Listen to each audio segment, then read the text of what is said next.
Good morning, everybody. I am Bill Phillips. This is the 9-Minute Phill-Up. It is a Monday. It's time to get on the grind, time to get going. Big week ahead. Every day is a blessing. So hopefully you had a tremendous weekend. Great weather out there across the Ohio Valley. Hopefully more of the same today. It's supposed to start getting a little bit toasty out there. According to the chief meteorologist from WTOV9, Jeff Exline, it's supposed to get up to 86 degrees today. So it's going to get warm as we approach the unofficial start to summer. Memorial Day weekend coming up next weekend. And again, it's Monday. It's time to get going, time to get on the grind. I'll tell you some outstanding things happened over the course of the weekend, and just in terms of excitement and the way things went down. And of course, we have other things to talk about. I have a dentist appointment today. More on that coming up. We'll talk about the dentist coming up. Well, let's recap the weekend real quick. Couple of NBA game sevens that one totally disappointed, unless you're an Indiana Pacers fan. If you're a basketball fan, you're expecting a much closer game.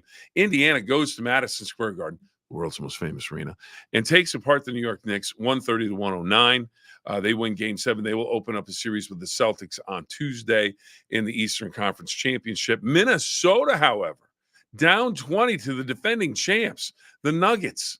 The Nuggets are out. They're not even just down. They're out. They win it. Minnesota does 98-90. They win game seven. Now, kind of an unlikely. You wouldn't necessarily think of this at the start of the NBA playoffs. Minnesota and Dallas will meet in the Western Conference Finals. Now, game seven tonight in the National Hockey League. That is game seven between Edmonton and Vancouver. Game seven. Connor McDavid, best player on the planet right now. Can he get it done in a game seven? It's a team game, but he is going to be the focal point for everyone as Edmonton takes on Vancouver in a game seven. It's been a good series. Should be an outstanding game seven. And it harkens back memories of game sevens that I had the opportunity to cover. The biggest one was between the Pittsburgh Penguins and the Detroit Red Wings in Motown back in 2009, June 12th to be exact. And one of the things that you think about is the unlikely hero. And one of the unlikely heroes in that game seven, if you recall, I got to turn the comments on. What am I doing? No, I forgot something. Karen, hello. Good morning. Good morning, everybody. Good morning, Karen. Thanks for joining us. Anybody out there who wants to make a comment, we'll put them up on the post. But and I can't forget to thank our sponsors, Mindset to Wellness and Sinus Fitness and Speed. Those are both in Follinsby, outstanding facilities, and the Cambridge Wellness Co-op. Thank you. Again, I always tell you, if you want to get the best in mind, body, and spirit in terms of getting I don't want to say a fix-up, but a workout, get you headed on the right direction, and they have all of the things you could possibly want: saunas, massages, workouts, personal trainers, therapists. So anything you could think of, anything under the sun, they have. And right now, my right knee hurts. I should probably get in the cold tub that they have over there, get it some relief. Maybe massage, you never know. But that's one of the things we want to do is always thank our sponsors because they do a great job. If you can, please give them a call. And if you mention the 9-Minute Phill-Up, you have an opportunity to get a free sauna session. But back to game seven with the Pittsburgh Penguins and the Detroit Red Wings. 2-1 final, and unlikely heroes is what we were talking about. Max Talbot, 2 goals.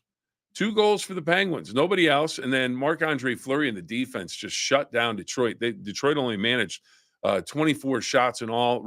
Marc-Andre Fleury stopped 23.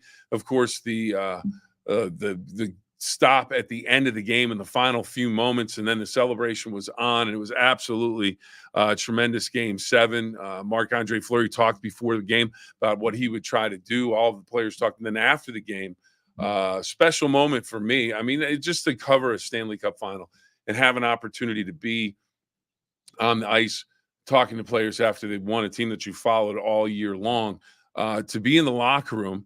I can't remember how or why we managed to get into the locker room, and they had the Stanley Cup in there. And I think I may have told this story before, but I know I've told it other places other than here.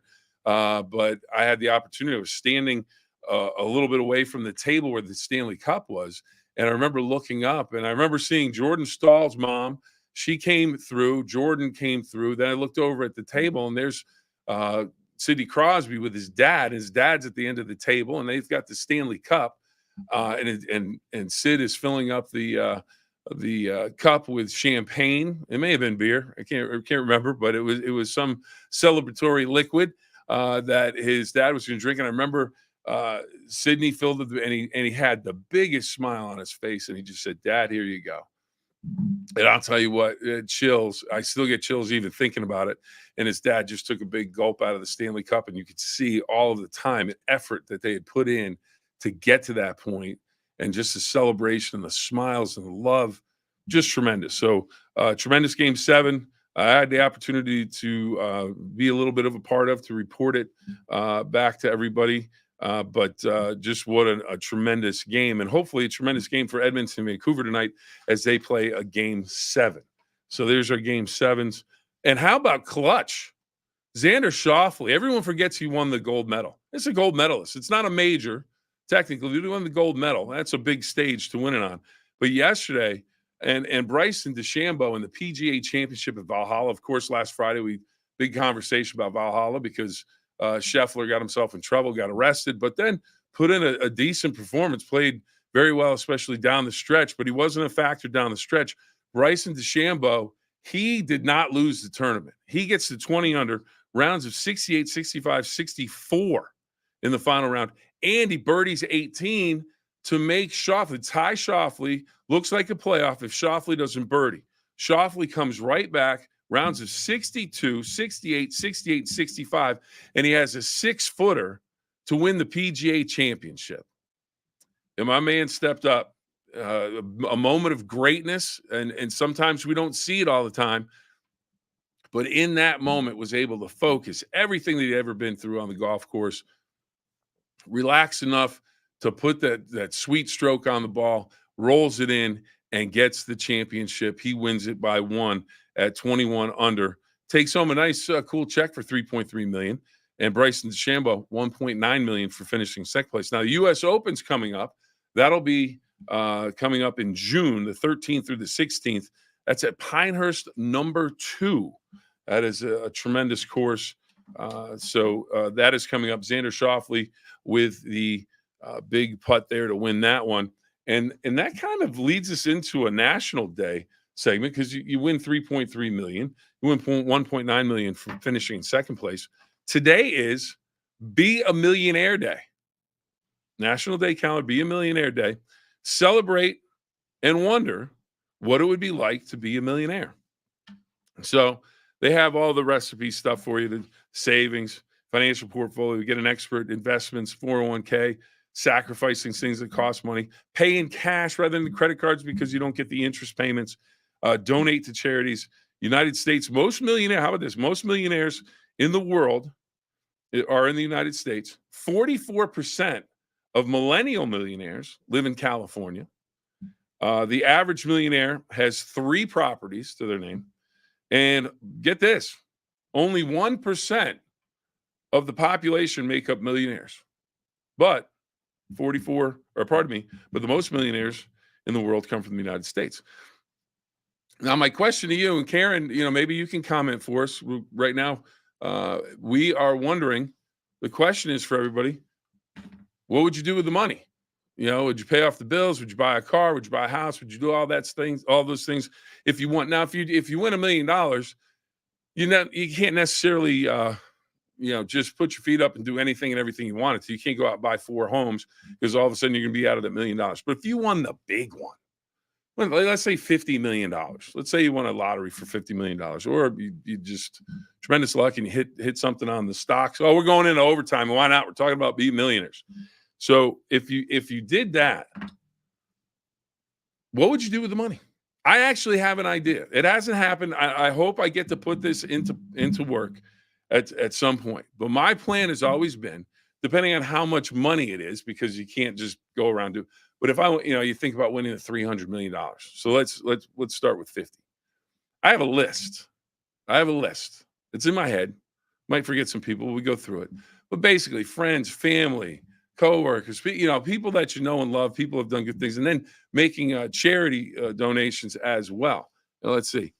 Pay off the bills. Wouldn't want anyone to know. Okay.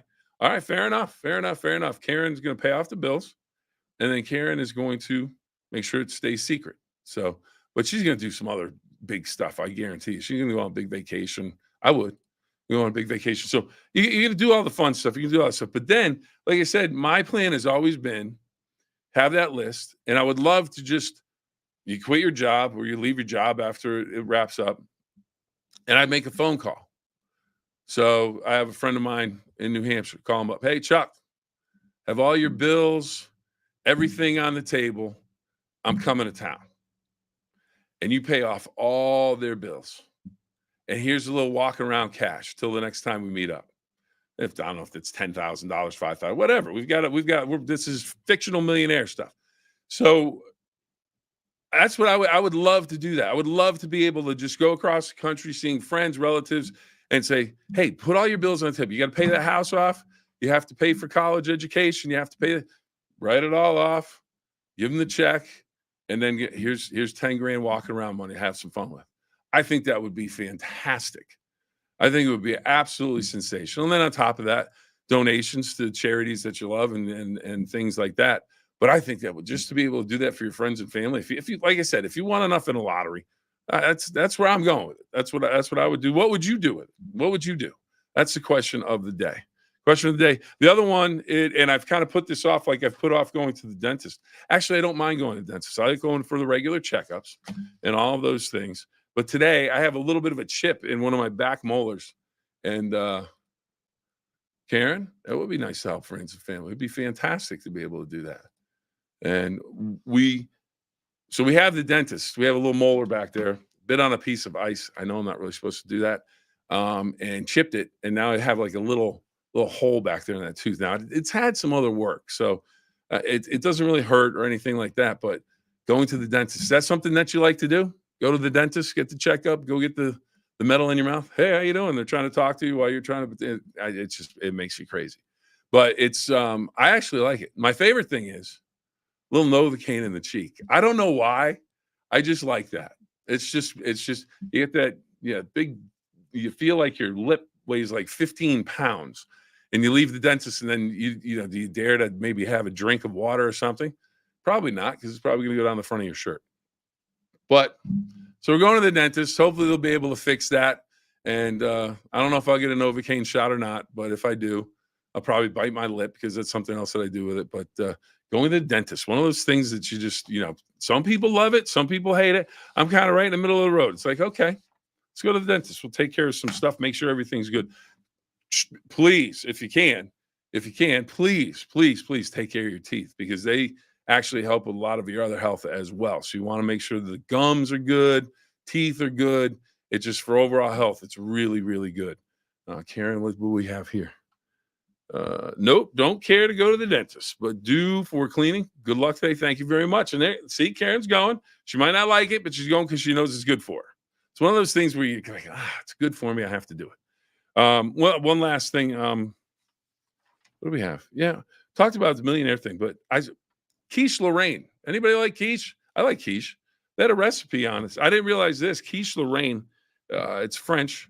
You need 1 egg. This is the recipe. 1 egg, 1/2 cup of heavy cream. Pre-bake your crust. Layer the crust with cheese before adding in the egg mixture, and don't overbake. Now, the thing is, they didn't tell me on this instructions here how long I'm supposed to cook it, how hot I'm supposed to cook it. So you'll have to look that up. And then every quiche Lorraine has to have eggs, heavy cream, bacon, Swiss cheese, and a flaky crust. Now, the things it doesn't have in it, it's not a quiche Lorraine. If there's ham, sausage, veggies, if that's in there, it's not a quiche Lorraine. I don't know, but I kind of like this hot ham, sausage, and veggies. So throw it in there. We'll just call it a quiche and enjoy it. So, anyways, we are about out of time. we were technically out of time about 7 minutes ago. But that's okay. We're in overtime. It's like watching games in the NFL. It's free football. It's free football when it goes in overtime. Can't thank you enough for being here, taking a look at the 9-Minute Phill-Up. Again, can't thank our sponsors enough, Mindset to Wellness and Cine Speed and Fitness and the Cambridge Wellness Co-op. Again, give them a call. Check them out. They have everything you could possibly need for your fitness, mind, body, and soul. They are big. I believe in them. You'll believe in them too as soon as you start working with them. Karen, can't thank you enough for the comments. Can't thank everyone for tuning in today. And hey, it's a Monday. we're already through a Monday. Let's keep it going. Before you know it, we're on a 3-day weekend, Memorial Day weekend. Hopefully you had a great past weekend. Looking forward to another big weekend next week. Let's make all the days great in between. Remember, everybody, two rules, have fun, and always try your best. And I can't thank you enough for joining us. Have a great day, everybody.